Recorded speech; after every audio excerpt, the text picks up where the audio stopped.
السلام عليكم ورحمة الله وبركاته. النهاردة نتعلم زراعة البطاطس في المنزل بأقل الإمكانيات. أي حاجة عندنا، لو جيركن، لو أي حاجة، لو علبة، لو أي حاجة، ممكن بس نعملها فتحات من تحت، فتحات من تحت، وبعد كده إيه نحط شوية شرك في الأرضية من أي أرض زراعية. الشرك بيكون من أي أرض زراعية زي ما احنا شايفين كده.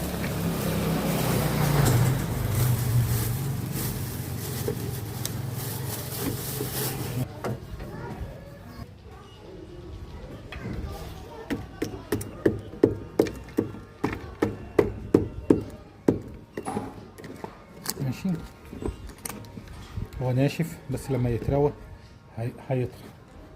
ماشي، ان شاء الله. هناخد بطاطسايه، البطاطسايه ديت مثلا بتبقى موجوده عندنا في البيت، بنحط عليها مبيد فطري. اي مبيد فطري نحطه عليه.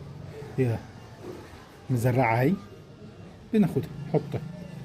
طب ما بنقطعهاش ليه؟ احنا في لو عندك المساحه كبيره والبطاطس قليله تقطعها، بس هي يفضل اللي هي ما تتقطعش عشان ما تتعفنش، وبنحطها بس كده، بس مش اكتر من كده. طب نحطها كده بس؟ طبعا لا، لازم تتغطى. لما نيجي نغطيها يفضل تغطيها برمل، عشان التربه الطينيه بتبقى متماسكه، فيها تماسك شديد جدا جدا، والتربه الرمليه معروفه من سماتها اللي هي ضعيفه التماسك. احنا حطينا التربه الطينيه الاول ليه؟ لان الطينيه اولا هي فيها عناصر مغذيه، التربه مش موجوده في التربه الرمليه. اتنين، هتكون هي اللي تحت بحيث ان الرمل ينزل عليها يفك المسام شويه ويجعلها جيده التهويه. حطيناه، نحطه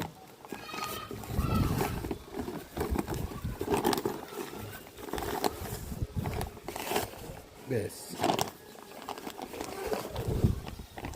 كده. جبنا الرمل اهو.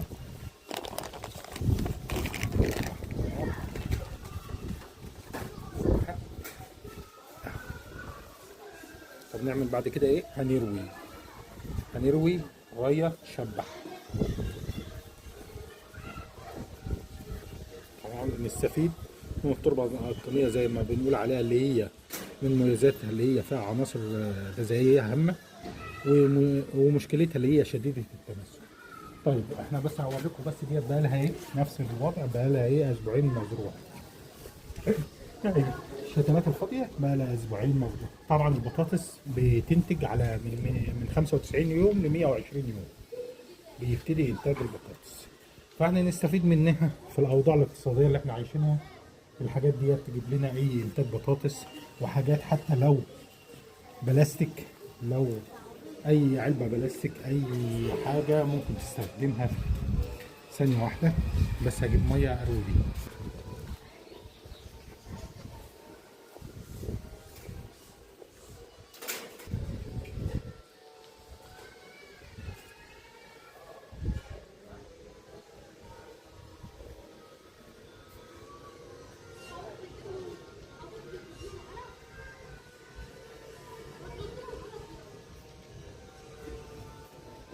ماشي،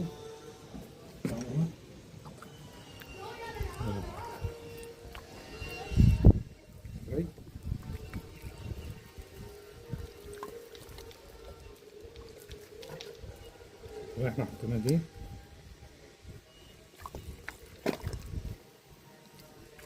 الرمل نزل. طب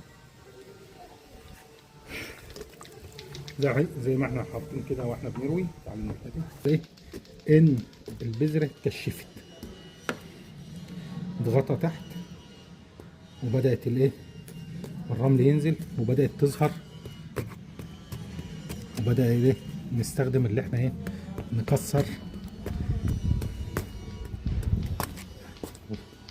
الطين الناشف. ماشي، طبعا ننزل فيها ميه، طبعا لو في ورق ولا حاجه يترمى. ماشي، نرجع نحط رمل تاني. بحيث ان من اهم حاجه في البطاطس اللي هي تكون متغطيه كويس.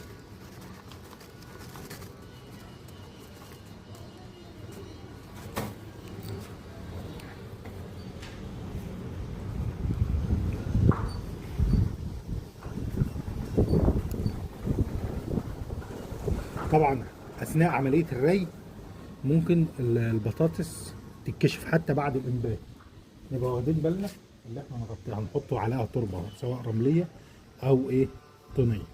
ديت ان شاء الله بعد اسبوع، خلال اسبوع هتلاقيها نبتت وبدات ايه يجي تعمل مجموع خضر. والسلام عليكم ورحمه الله وبركاته.